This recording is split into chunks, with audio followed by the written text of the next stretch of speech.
And We are live. We are live. It's working. Okay, cool.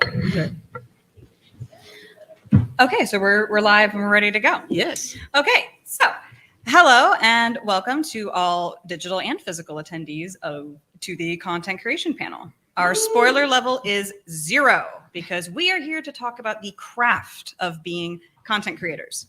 This is meant to be a discussion between us panelists and you, the audience, because we're all just fans of the Wheel of Time, showing our love in various ways. And there is tremendous value in talking through the good, the bad, and the ugly sides of being a content creator. So if you've ever wanted to make content, now's a great time to get inspired.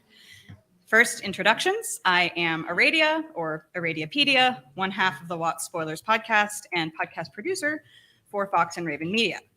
My fellow panelists are Grace of The Light's Work, Jenny Lesby Nerdy, and Lauren of Unraveling the Pattern, who will also be monitoring the digital attendees chat. Yep. And bringing forward any questions or comments from there. And I'll let them introduce themselves briefly. Hi, I'm Grace, aka Bean and Chiad on Twitter.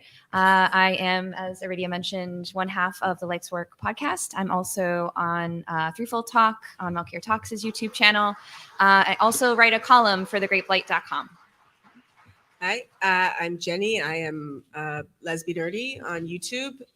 And I always forget, I am also on the Tarvalin After Dark podcast. I don't forget that I'm on the podcast. I always forget to mention that I'm on the podcast. Yes. No, it's not. I should know by now. And I'm Lauren, and I'm just so honored to be with all of you on this panel. You're all so amazing, and I look up to you so much. These Ditto. incredible content creators. And I have a YouTube channel called Unraveling the Pattern. And I also forget to mention my podcast, because we all have to have one, apparently. This is Which why we're is- on this panel. We're addicted to content creation. They might be dark friends. And my two panelists are here with me, Rob and Alyssa. Okay, so now we want to get to know all of you a little bit. So can we have a show of hands for who is a content creator? Okay. So we've got like maybe a third of the audience is a content creator of some sort or aspiring to be, potentially. So does anyone want to volunteer like what media you're thinking of, why you haven't started? Yeah. I do a bit of TikToking a lot. Can we get you a microphone? I just want to make sure they can hear on the. Oh, I didn't even think about that. The room's small. I didn't think. I mean, I do a bit of TikToking. I do creative and building TikToks, like crafting kind of things. Like I'll do woodwork or painting, things like that. And just I'm mostly here to just kind of work out ways to kind of get what I make out there more, so more people see it, more people respond to it. Yeah. Nice. Yeah. Anyone else? Yeah. I cannot come to you. No, you stay. We'll wait. So I primarily stream video games right now, but I really want to start doing long form YouTube content, but editing scares the crap out of me. So I would like some insight on like software you use and your outlining process on scripting and preparing the pre-recording and post-recording type of things, if that makes sense. Yeah, recording is always the easiest part compared to the pre and post production.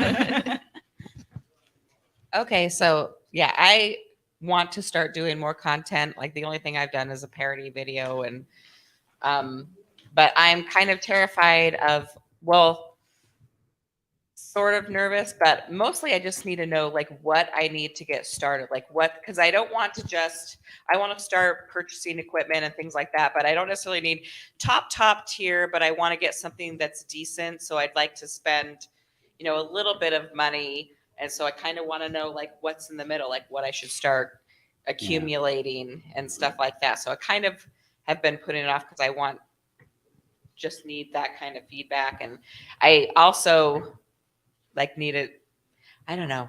I should have brought a notebook with me because I want like the best apps and things like that. Because it's like I'm not a designer. I don't know how to do Adobe and stuff like that. But I'm creative. I can learn. But I just need some of the different things I can use start working on, because I don't know what to start doing. Yeah. Sorry. Options paralysis is real. Rob? I see a hand. Yeah.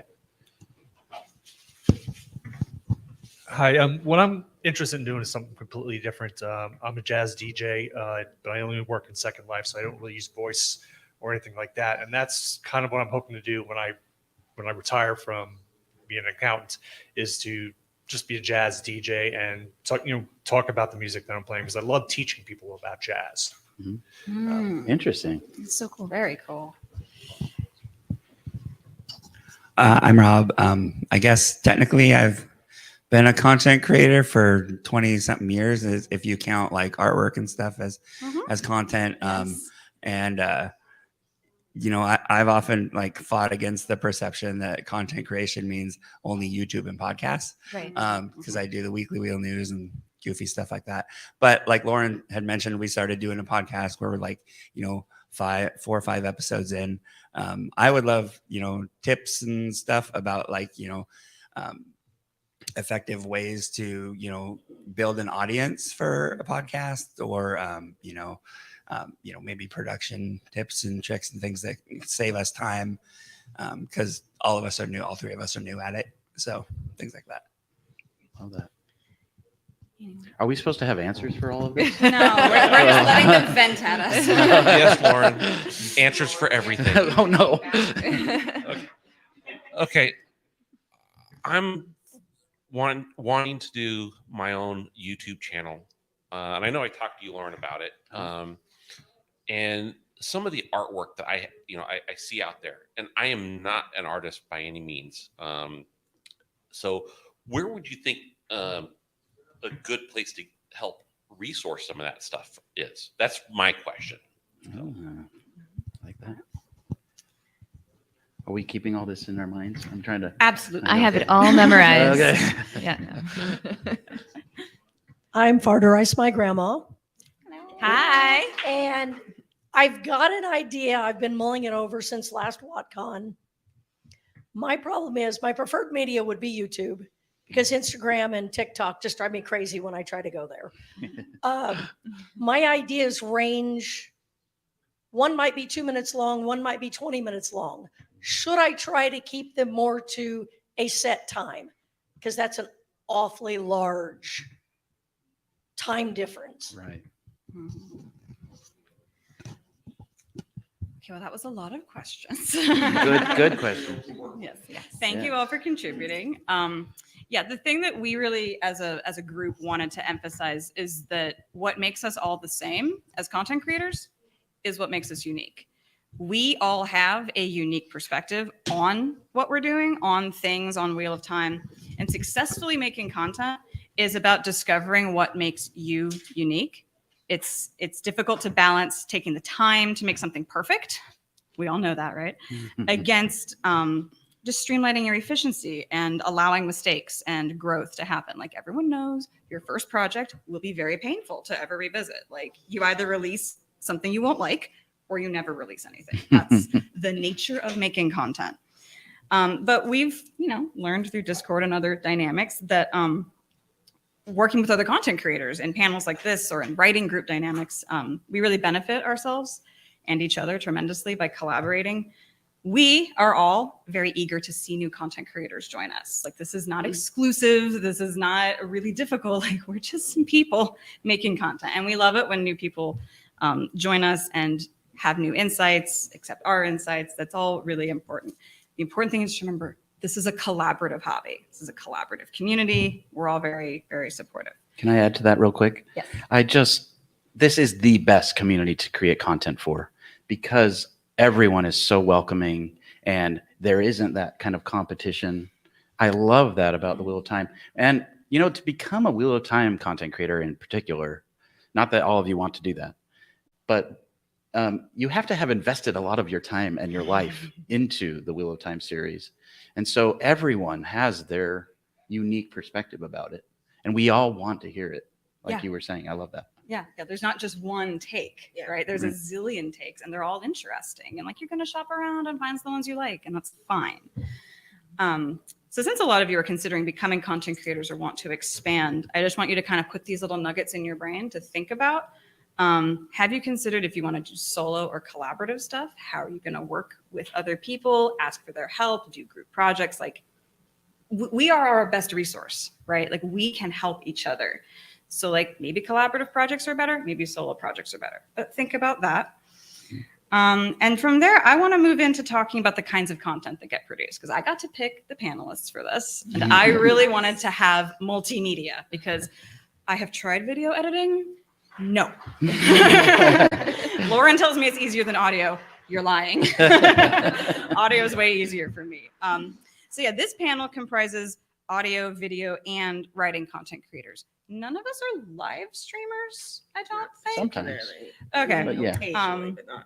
So yeah, I thought, we could maybe describe what we do a little more granularly, just so we can kind of let you know all the various things. So I'm a podcaster. I just do audio. We do full spoilers and it's really tangented. Like we don't have an intro script. We don't have an outro script. We don't have an outline. It is a mess. And the episodes range from like as little as 70 minutes to as much as like 3 hours. And it's very hard to calculate like, okay, how much time do I need to edit and all of that. So yeah, podcasting. And then I do a more scripted podcast that is more time constrained. You do writing, which is a whole different thing. Yeah, I mean, I do a little bit of everything, but my passion is truly writing. I started out on Twitter writing tweets. And that one thing I wanted to respond to some of your comments was, Rob, you mentioned, I don't know if art counts. And Penny, you said, oh, I only did a Wild Idol song. Anything you're doing counts. You're already creating content. Some of you who feel like maybe like you're not, you probably already are in some way. So for me, I just did what I knew, which was writing. And I started first in short format, writing tweets. And then I started doing blog posts for The Great Blight. And then now I realized I'm still doing writing even as a podcaster. When we do interviews or when we talk about a topic, I'm often writing an outline or a script or writing questions. So I found a way to weave my passion into everything I'm doing. So that would be, my biggest advice to you all is do what you love, because there's a lot of stuff out there that you can do, but if you don't love it, you're not going to want to keep doing it. And it will show if you love it. So just make sure you're doing that. Like Beth, you mentioned, I don't want to do Instagram. I want to do, so don't do Instagram. It's better to be really good at one thing than try to put yourself everywhere if it doesn't feel right to you. So anyway, I guess that's a combination of what I do and also some advice for you. Love that. So yeah, I just talk about stuff that I find interesting on my channel. I do on my phone right now, I have my notes app that has ideas for future videos. I realize I'm not going to say any of them out loud, but it just because they don't Please, can we know? No, but they don't all get made because I don't know if you have this or you get new bias. Like the new idea is the one that you like, and so there's ideas on there from like a year ago. It's nice to do a book read through. I don't have to pick. I know. I do the next chapter. I'm always jealous. I literally get jealous when I have these podcasts. They don't have to think about what to write. They just talk. But yeah, I do. I write out my notes and I follow that. So I don't do as much writing as you, but I do have notes and things that I follow. I plan out my videos. I do video editing, which definitely is harder than audio editing. I don't know what you're talking about. Thank you. Yeah. You're all wrong, but it's fine. But yeah, anyway, that's my. I have to say too, Lesbian Nerdy, there's a lot of preparation that goes into yours because of sort of the technical side that isn't necessarily writing and it's just making sure that everything is technically working. And I'm interested about that a little bit. Yeah. I mean, I don't know. That's not really a question. Yeah. But how much of that is part of your process every time, or do you kind of have it streamlined so it is it's easy? very strange actually, because there's an aspect of it that makes it more difficult and there's an aspect of it that makes it much easier for me. Someone was talking about equipment that you want to think about buying. I don't have to worry about getting a good camera or lighting, right? Because I have an avatar. That's something it's something I never thought about when I just didn't want to put my face out there. And what made me realize it was I did an early morning reaction to a Nynaeve video. I literally did it maybe 5 minutes after I'd woken up. would never have done that if I didn't have an avatar. Because like you're not Right. nobody's seeing that. Like nobody's seeing me with my hair all crazy and sleep still in my eyes. And I was just sitting there. I'm in my pajamas. I look like garbage, and I can do this reaction because I have this format. So like there are things that my system makes much more difficult. Like for example, I couldn't update my phone for two and a half years because the app that I was using didn't work. I've recently updated. I have a new avatar, so that's exciting.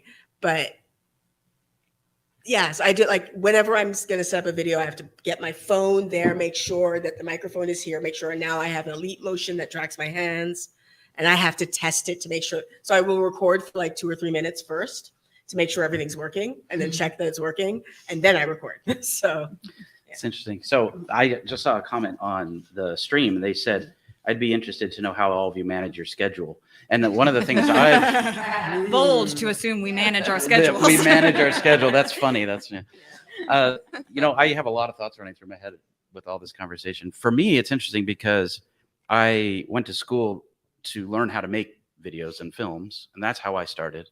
I was also extremely passionate about the Wheel of Time, and I was involved with the Wheel of Time community since, late 90s. But when YouTube became a thing, it seems like everybody wanted a YouTube channel. Well, I was one of those people. And I tried a lot of different YouTube channels, and I have quite a few. None of them have really taken off or anything. Because I make videos for a living, for me, the technical stuff came first. And then the desire to make a certain type of content in a certain community came after kind of having that technical knowledge. And it seems to me like a lot of people here, the passion was Wheel of Time, and they were like, how can I just get my thing out into the world? And for me, it was like, I want to make videos for people, and the Wheel of Time is a great way to do that. So it's kind of an interesting backwards way of how I started personally. But you don't have to have the best equipment. You don't have to have the best training. You definitely don't have to go to school for it or do it for 20 years as a career before you start. You can literally pick up a phone and start making content right now. And I think that's really important to know. Like, as much as I like having my big rig set up and have it a certain way, it's taken me years to get to that point. It's not like that's how I started. I started recording videos with my friends in high school on VHS and doing stupid things like using the blue sky as a blue screen and standing up on the roof and like doing weird stuff like this. So there's a passion to create that is there, and how you do it is going to change. It's going to evolve. Maybe you don't know yet the thing you're going to end up picking. Maybe you think it's YouTube, and you'll decide, no, I like long form podcasts or something like that. As far as the length to do it and things of that nature, I'm always questioning that for myself. I personally like to make scripted content. I like to pre-think it too much. And then I like to record myself saying it until I get it right, editing all that. Then I do the video, which to me is the easy part. But it's because I've been doing it for years. I've been doing it for years. And that's the part I get excited to get to. And by the time I get to the point of compiling the video is practically done for me. And that's not the case for a lot of people. A lot of people, that's the bottleneck, is getting to that point. For me, the bottleneck is the writing and getting the idea. I have 1,000 notes on my phone of future ideas. Some of them eventually see the light of day. And then I'm like that dog in Up, squirrel. There's a new thing that excites me. And I'm like, forget that thing I've been working on for 3 months. I need to do this now. And so I always question, should it be 2 minutes? Should it be 20? At the end of the day, when I'm done talking, that's when it's done. I was about to say that's the thing. Just to a point on this, just because you specifically asked about equipment, I think this is for me, I think the smartest thing to invest in, just as a practical thing, you are right, you can do it on your phone, sound. Yes. People think that video is the most important thing. People will watch a shitty looking video if it sounds okay. People will turn off a beautiful video that sounds shitty. Absolutely. So prioritize sound. It is just, But can I say even that is fairly cheap? it's not expensive. The microphone I It's the cheaper still part of it, use yeah. is something I bought at Walmart. And there's a lot of stuff you can do post, like Audacity I use for free to like get rid of extra noise and echo and stuff. It's a free program. So yeah. That's the general question. Mike? Sure. Would any of y'all be willing? I know you and I, Jenny, have talked. You use OBS Studios. Giving some personalized critiquing or tutorializing maybe of how to effectively use things, because I watch a ton of YouTube videos because I live stream. That's all I do. And then I turn my live streams into clips. So the recording on something like OBS Studio is the sound factor is different than a live stream quality. So how can I make my recording stuff sound as good as my live stream stuff? Because bit rate isn't an issue. I'm not worried about my up and down rate on my internet like I am, about overcompensating on my PC. So can you guys recommend any sources to fix that side of things? So are you talking about for the live stream or after? No, the fact? for recording. Like if I wanted to transition from live streaming to long form content, because recording is different than streaming. The quality is different, right? And so using the same settings that I have, the same filters that I have set up in my streaming software is going to be different for recording software. Yeah. Right. So, and I know you can go back and you can, record your sound on different tracks from your audio, and you can, embellish with Audacity and stuff like that. But like, how do you do that? Like, how did you guys get to the point where you were comfortable using those programs? That's the thing that I think probably anybody here who's dabbled in it, we're intimidated by the software. We're intimidated by it's so ginormous. And like, how did you overcome that fear of doing that? Like,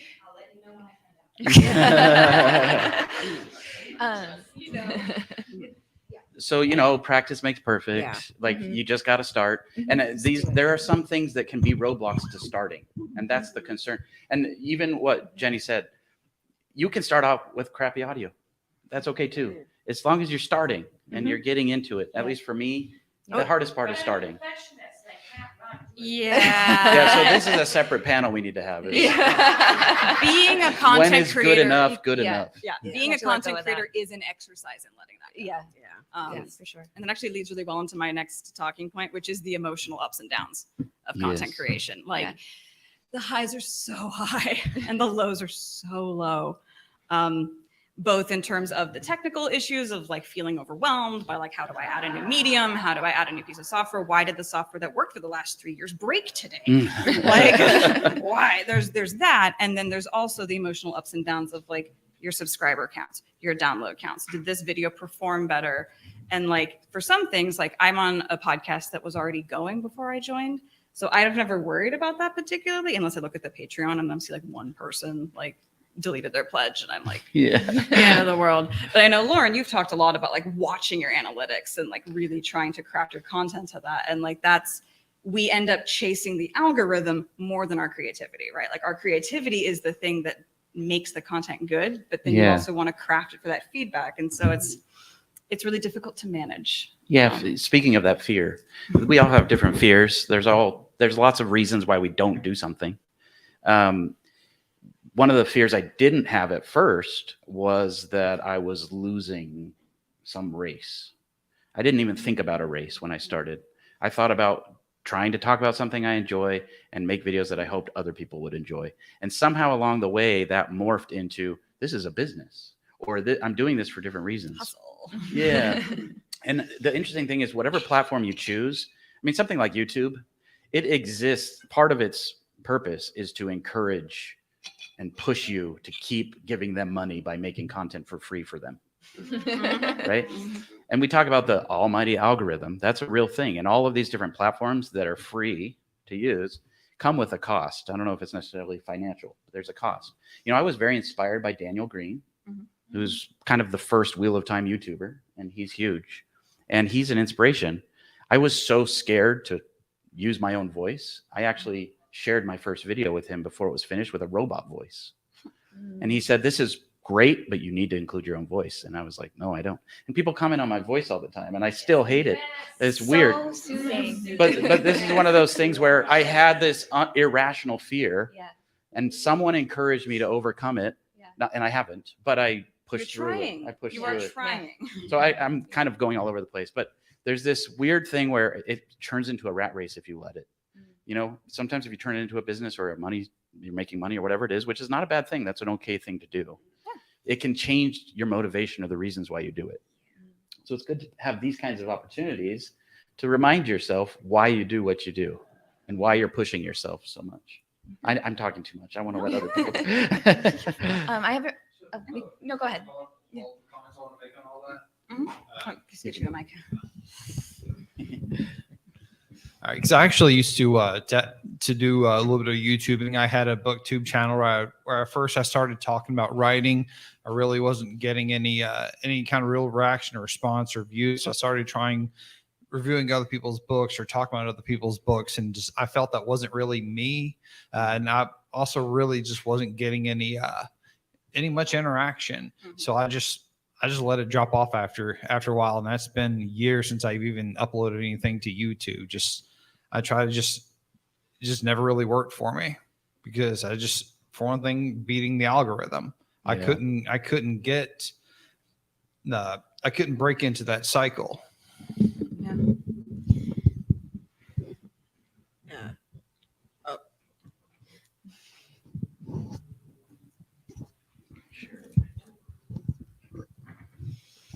I have a question for you guys. As a content creator myself, I struggle sometimes with coming up with content. So what is it that inspires you to make content and keeps things fresh?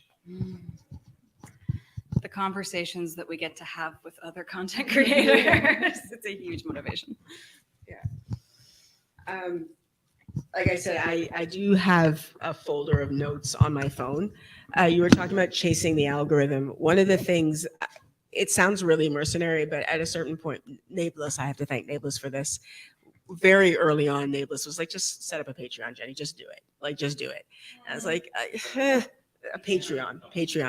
And Patreon gives, like, it's a weird thing to think because there are videos I've made on my channel, like series that I've done. For example, I reacted to this show Kindred.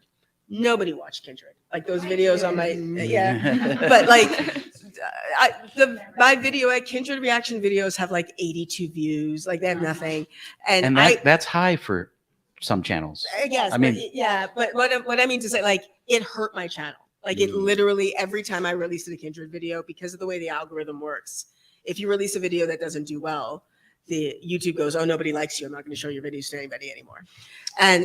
But this is the thing. When I talk to I say thank you to my patrons at the end. One of the things like you don't understand what it means to know that you are supporting me because you give me the freedom to say, screw the algorithm. This show is important to me.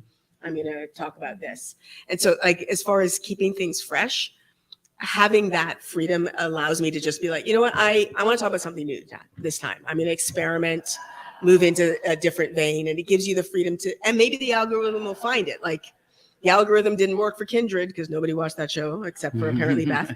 And but like then you do reactions to something else like Sandman, and holy fuck, like that. Bodhi and I were like, it seems like, what the hell is happening? Where are these people coming from?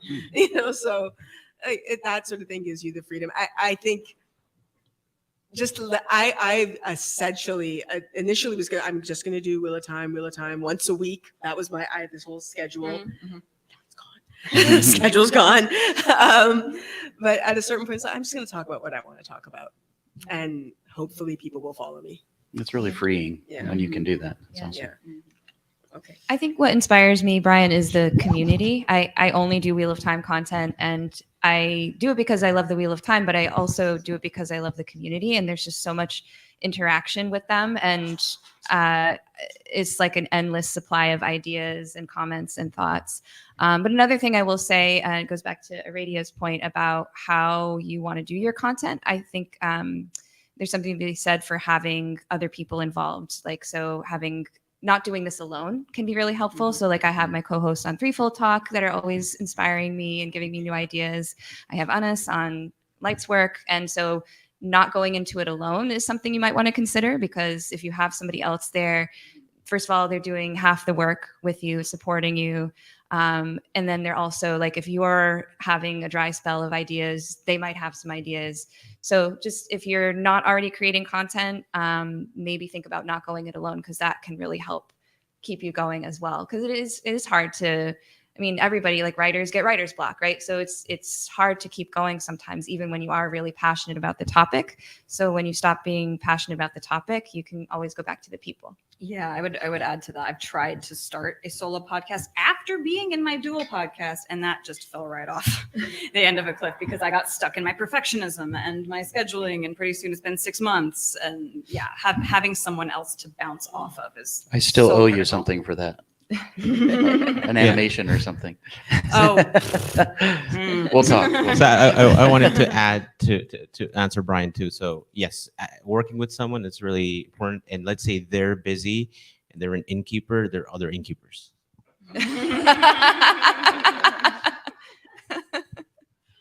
Takes a village. Hi, sorry I lost my voice, but my question is, Radio, you said to find what's unique about what you do. What do you do if you find that what you do is not necessarily unique, but you want to keep doing it? Because that's kind of where I am right now. Like, I love what I love to do, but and I want everybody to keep doing it. But then I get to the point where I'm like, well, now everybody's doing it, so I don't need to do it anymore. But I still want to. But it's not unique. But it is It because is. you're doing it. There is no other you out there. Exactly. There is no other Yeah. you out there. And I mean, think about how many first-time reader podcasts there are. Right. I mean, there's not enough hours in the day to listen to all of them. But also, like, you shop around and you find the personalities that most tickle you, and like, you are gonna be someone's absolute top shelf personality. Even though you're talking over the exact same content as everyone else and you're hitting the same points, the fact that you are having the takes, it's your silly humor, it's your take. I almost had to walk home because I was like, not unique. But you are. You are. It's science. People is because they see your videos that they admire Yes. and that you're doing it. Mhm. Like, you're one of the first and you're one of the best. So don't quit doing it, because you're the reason why other people are jumping on board. Yes. Who cares about You all never that? know who you're inspiring. You really don't. Right. I promise. I have been informed of that many times. They Yes. don't do it to compete with you. They do it because they're inspired by you. Well, first of all, with much love, Alyssa, you're wrong. In all seriousness, though, this is a real thing. I deal with this too. I deal with comparing myself to others, Yes. which is another thing that the algorithm encourages. And that's something that I'm constantly fighting. I love all of my fellow content creators, but when they get better views than me, I notice and I have feelings. And those feelings are real. And I hate that I have them, but they're real. And sometimes I get sort of competitive inside. And, and I try to justify it. Well, I work harder than others, or I have been doing this longer, or whatever stupid reason that's wrong.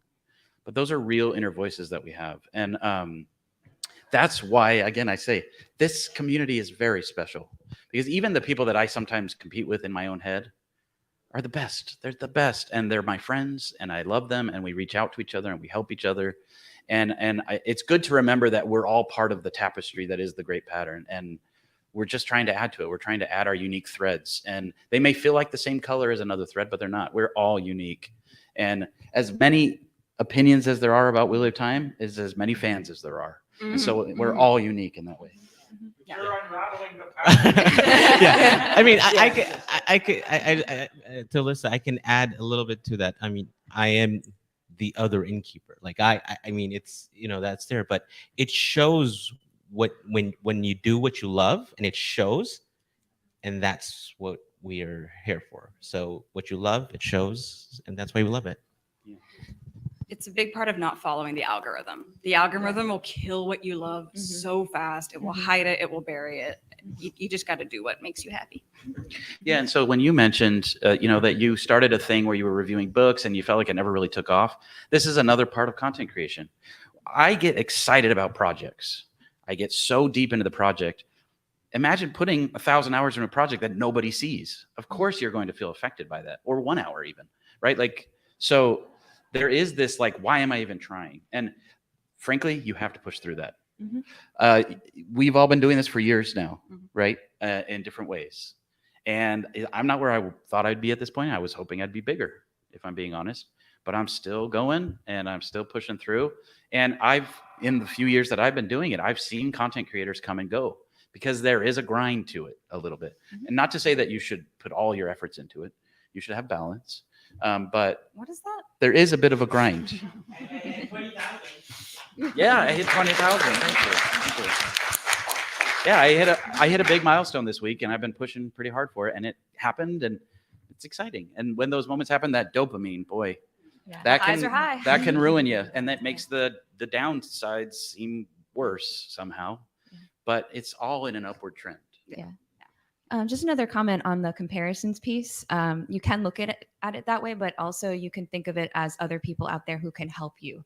And we've all had the experience where other content creators have helped us. And a couple of you had questions about how to get your stuff out there, how to get more followers. And so use people who have a lot of followers, right? Like retweet them, comment on their stuff, post your links, and Cross-pollination is real. I mean, that is how you get yourself out there. And it's scary because like, I remember when I first joined Twitter, I like every time I tweeted, I was like terrified. I was like, this is dumb. No one's going to like it. And I would like tag people and be like, oh, you know, everybody's going to see this and it's gonna be dumb. But then people would start retweeting it and liking it and commenting. And then I would do the same. And the more you do that, so you have to push past that fear and that comparison and think of it as, no, this is a community. We're all going to support each other and lift each other. And the more you interact and put yourself out there, the more other people will come and find you and support you and help you get out there.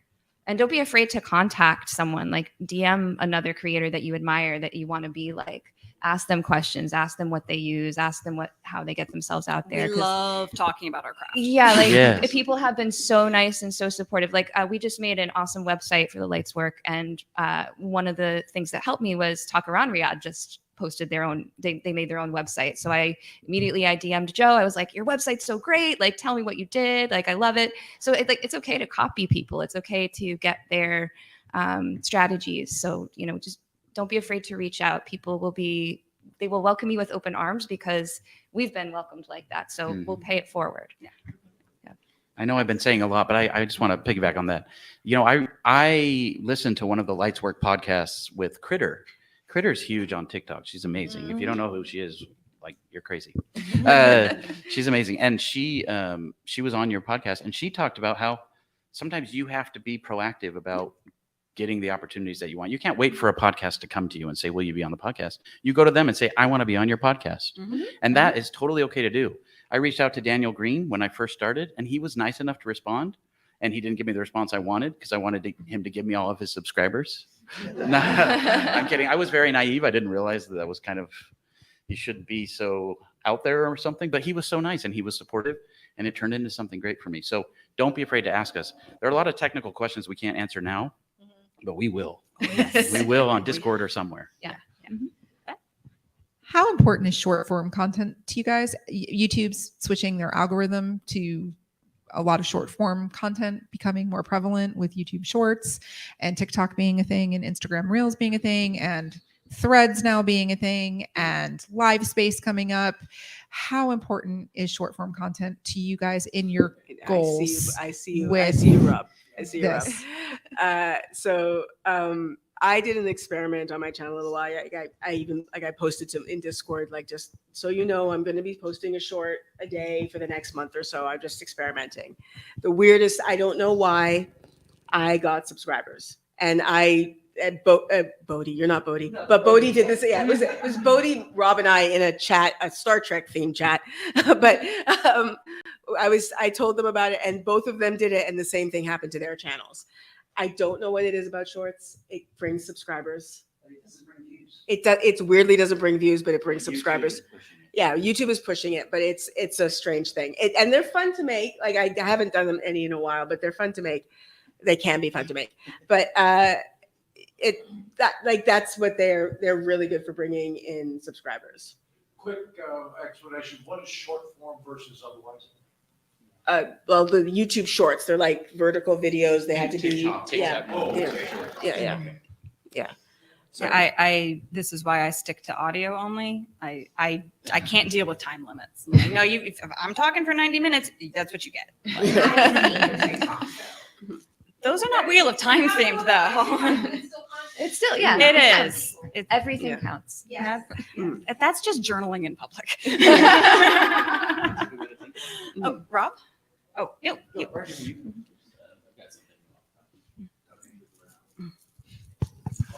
I was going to say, to kind of piggyback on what Grace was talking about, and you talk about how the algorithm's a thing and it encourages you to compete and stuff. Just remember that like we're all a community, and what the algorithm does, if we want to see your content, we're going to use that search and we're going to find it. So true. You know, so like at least that's the way that I use it. I'll go to YouTube and I'm annoyed that I don't see Lauren's new video there when that's what I'm going to get. So I'm going to search for it. So screw the algorithm. I'm going to find what I want to find.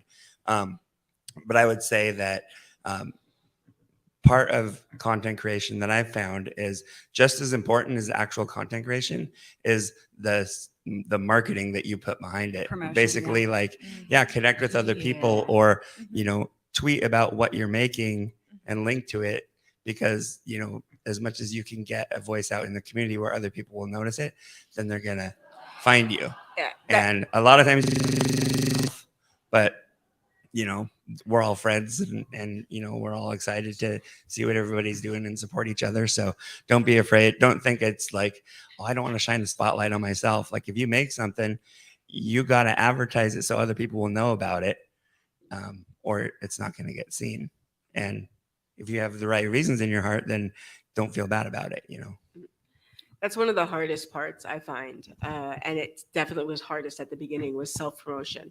It's a very weird thing, especially in places like Reddit or Facebook, or like places where you go to, like, you know, people make groups on Facebook that they love Wheel of Time. They make subreddits on Reddit that they love Wheel of Time. And so they, oh, I make content about Wheel of Time. I'll tell them about it. And they hate it. Like, it's really weird. People hate self-promotion, but they will publicly hate self-promotion, but people will find it and watch it. So that is like, it is a weird thing. You just have to, especially if you're starting out and you want people to find your stuff, you have to self-promote. There's no other way. Like, people aren't going to, you can't just like throw your video into the sea. Someone will find it. It is a crowded marketplace. Yeah. So you have to self-promote and just deal with it. Like, I eventually just developed the thick skin of just, the people who hate it, the fact that I'm self-promoting, are going to hate, but some of them are going to watch it, and eventually it will catch on. And that, yeah, but self-promotion is, you have to do it. Yeah. And then just cross promote other people's stuff, and then you don't feel as weird about it. Right? Yeah. It's like, I retweet everyone's stuff. It's fine if I retweet myself too. Yeah. Do you have a question? Yeah, sorry, I came in a little late, so I apologize if you already addressed this. So we're talking about a lot of new content creation and things like that. But I'm more wondering, how did you go about just initially pulling the trigger? So it's not Wheel of Time related, but I mean, I've been wanting to make a YouTube channel for way too damn long, and the hardest part has been like, what's going to be the first video? What's going to be the first script? Like, how am I? When do you decide to just go, today I'm going to do this, you know, and really get yourself out there? The day you accept that you're going to hate the first project that you put out, you will hate the first one. It's just, for me personally, I got into it because I got roped into a podcast that already existed. I was a fan of Watt Spoilers, and then they were like, hey, you want to come co-host? So I never had to deal with that project. But other projects that I've done, I don't know. Maybe you guys have better insight. Yeah, I mean, I think this goes back to something I mentioned before that maybe you weren't here for, which is doing what you love. And I think what made me pull the trigger on all of my various projects was I couldn't not do it anymore. I had to do it because it was just like it needed to come out, and I was so excited about it. So if you don't feel excited enough about it to just do it, like, maybe reevaluate, like, what is your real passion? What is your unique voice that you want to put out there? And when you get to the point where you just can't not do it anymore, that for me was what made me do it. Okay, sure.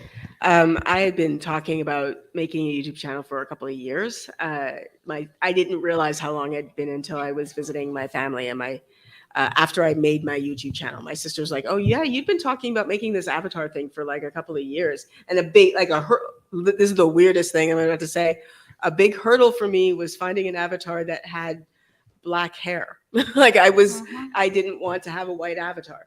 And so it was during the pandemic, both Daniel Green and Nablus released a video about Nynaeve, and neither of them talked about something that I thought was very, very important about Nynaeve. And I had been looking at the Memoji on the iPhone going, why can't I find an avatar that looks like this?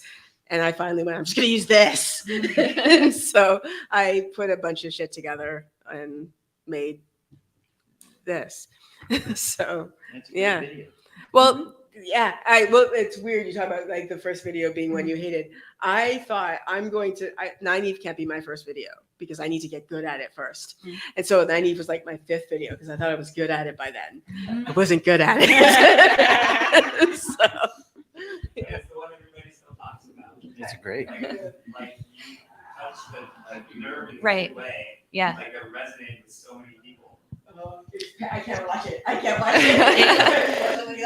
Oh, that's another thing I wanted to mention. Like, you will hate your thing more than anybody else does. Like, you will think it's bad and terrible, but other people will love it. So you have to kind of just like forget how much you hate it and it's accept the fact that other people will love it anyway, for different reasons than you can even imagine. Like, you will notice all the little screw ups and all the little things, but other people aren't going to notice that. They're going to like see what you're doing shining through, and what makes you unique. So don't worry about that. Haters going to hate, and just screw the haters. And they aren't making content, and you are. Right. So.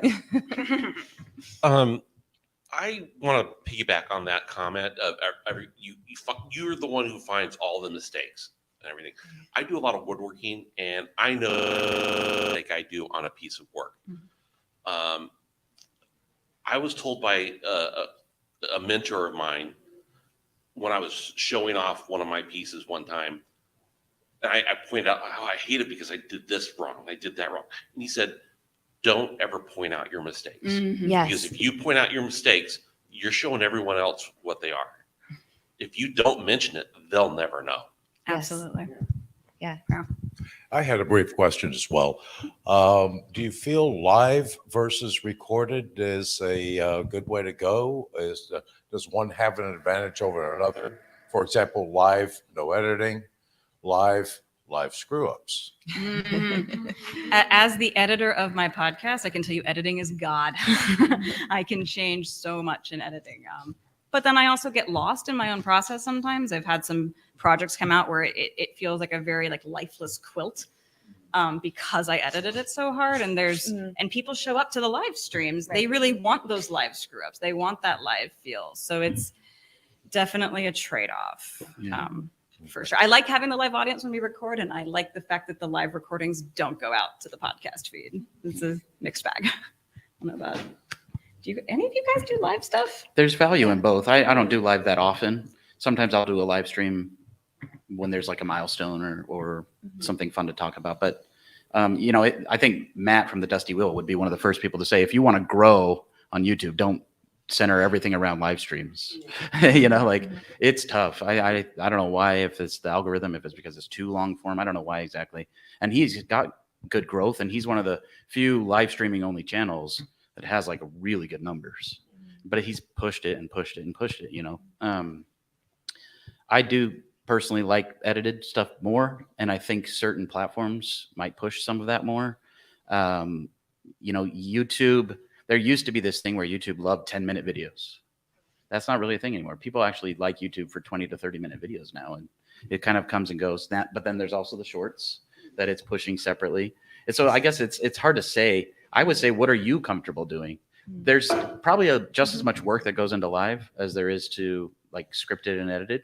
It's just more work up front versus more work later. Yeah. I've done both. I think there's sort of a freedom and an energy to doing live streaming that can be really fun. And also Yeah, that's what I was gonna say. People in chat, like if you do YouTube and there's a live chat, that adds a whole other element to it. And if you struggle to come up with ideas or you feel nervous, you can always go to chat to kind of help you out. Yeah. And the freedom piece is like you can't go back and fix it. So it is what it is. So you have to let go of that perfectionism. And editing a podcast or editing my writing 500 million times, it can get really tedious and can kind of make your brain hurt. But there's advantages to that too. They're just completely different things. I like doing both, and maybe just try both if you're not sure and see what feels right to you. Yeah, having audience interaction is really helpful. I mean, that's how I got it. I was in Discord yelling at the podcasters constantly. Like the fact that they did live recordings is why I am now the co-host of that podcast. So yeah, but yeah, just the chat goes fast. It goes really fast. We have any more questions? Yeah. All the way over there.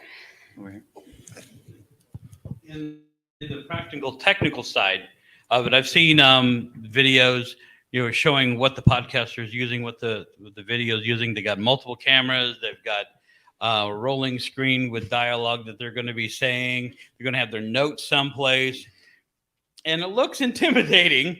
But pretty much, I've done a little bit of stuff for Facebook, but that was just like short jokes. But what do you recommend for notes? I know with no video, you can have it there on your desk, I would imagine, but then your head's going up and down away from the microphone. But if you're running video on yourself and how do you keep control of what you want to say? I mean, I think you build it over time. You start out as an absolute hot mess, not knowing what you're doing, and then you think of one thing to fix, and then that inspires the next thing. And then after a couple of years, you have several computer monitors and the lighting is all good. But I think really a lot of it is not expecting that quality at the top and just starting and fixing one problem at a time.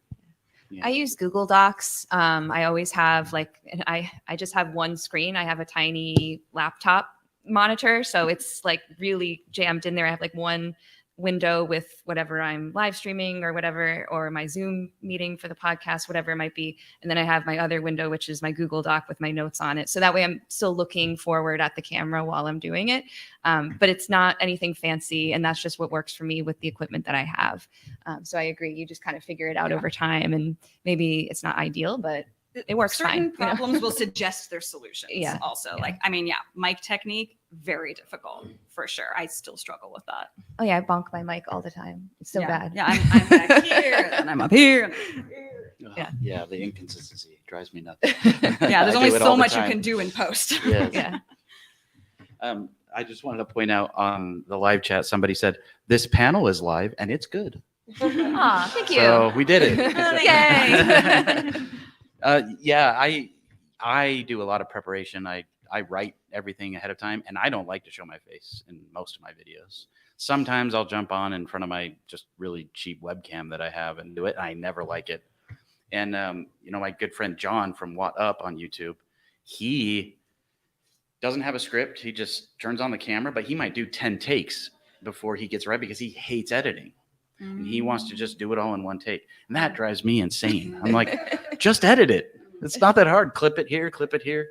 So I'll stand in front of the camera or sit when I do camera stuff, and I'll say a line 15 times in a row before I move on to the next one because I know I'm going to edit later, because that's why I'm not on camera very often, by the way. As far as the audio goes, though, what's that? Yeah, all the outtakes. I don't record Patrons only. I do it 14 times without recording, and then no. And then when I write a script for like a scripted video, I just read it into an audio recording program, and then this is actually kind of also a problem. I have to find a visual for everything because I can't cut to me talking to the camera.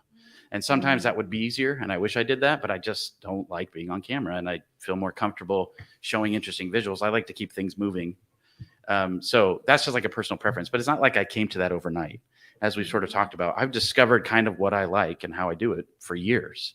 And when I first made a video where I was the kind of the center of it, that was very uncomfortable for me, and I'm still working through that. So you just got to learn and change as you go, I think.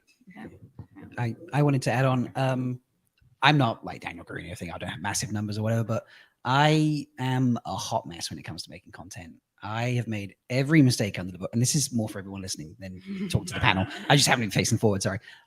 Like I've made every mistake under the sun, and I've made them twice, 3 times, 4 times. I've made them live. I've made them afterwards. Something that helped me. I'm not a perfectionist, but I like things to be great. So I'm kind of halfway there. It's a thing I discovered at work that helped me, and I don't know if anyone else does this, but it's a 1% gain. If you look at Threefold Talk, for example, my live stream today compared to a year ago, compared to when we started, the difference is staggering. Yeah. But I didn't do, I didn't do that from 1 week to the next. I did that over 6 months, 12 months, 18 months. That's why we're here, because we want to know what you did so our stuff can look better. But I didn't. But yeah, you want to cut. But that's what I'm No saying. shortcuts. I'm sorry. It's the 1% gain. Like, what did I grind. think? It Yeah. was when we introduced closed captioning, because that was important to us, and that wasn't a feature on YouTube. I went hunting for software that would work, and then I actually had 3 devices on the go. It took me 45 minutes to do setup for Threefold Talk, but it was important to me. And then 2 months later, YouTube added it as a feature. Thank you. Made my life much simpler. I'm back to using 1 device again. But it was just one thing at a time. And I'm like, 90% of this at the beginning was terrible. But 3 months down the line, 80% of it is terrible instead, rather than I need it to be 10% the next week. Yeah. Yeah. You know? And that helped me let go of when I make a mistake. Matt deletes, you know, bits that screw up on the dusty wheel, and then he loses live chat as a result. I don't want that. So I'll keep the screw ups in there because I let go with the 1%. So anyone's like, it needs to be perfect, or I can't let go, or I need it to be better than it is. Like they say, it's going to be horrible when you first do it, but also just make one tiny change over time. And then suddenly over a few months, you've made 10 tiny changes that make a huge difference. So I And just wanted to comment sometimes that. you're right. It's kind of like when you look at it on a granular level, sometimes you lose 1%. You know, Yeah. and that's okay. But you're right. When you kind of see the big milestones or the big things, you're like, wow, I have improved. I've learned, you know. Mistakes can teach you things. Yeah, it's great. Embrace it. Yeah. I want to say real quick, everyone in this room has this attribute, which is something I really admire in this community, but in particular with content creators, is this sort of passion to learn things. Yes. And the internet is such a great place to learn anything you want. YouTube in particular, if you want to learn how to video edit, there's a video out there that will teach you on YouTube. There's probably a million. Comes for And audio too. Yep. I YouTube love is my that- favorite resource. It's so YouTube amazing. tutorials I all love the that way, like yeah. Jenny will reach out to me and be like, I have a question about After Effects, you know, or someone will ask me about a video editing technique. And I love seeing that proactive nature where I'm going to figure this out no matter what. I'm going to ask who I need to until I get the thing that's in my head on the screen or in the podcast. That takes time though. Don't just expect it to happen overnight. Yeah, and sometimes I'll put off those learning curves until a later time. Like, I really want to learn this, but it's going to take too much brain power right now. Like, put that on the list. I'll get to it eventually. Yeah. Yeah. It's a lot. Just Learning's to a lot. add to answer Penny, you know, in terms of getting there by listening to or getting, you know, feedback or something. So Matt would tell me all these things. He's like, you know, 50 streams in, this is what I realized, and I did this. And so I've done 250 now, so I can tell you all the things. And he would tell me all the things, and I was like, I can't do that. And I realized almost 6 months in now, it is time. You have to put in time, and all these things will help you when people tell you things. But there is a realization that it's your own way of doing a certain thing, and you're definitely gaining. And sometimes it's small gains, sometimes they're big. And gaining might not be the goal for everyone. I hope that's understandable. Like you can make content for your mom or for yourself, and that's okay. Yeah. I like all my videos, so they all get at least 1 like.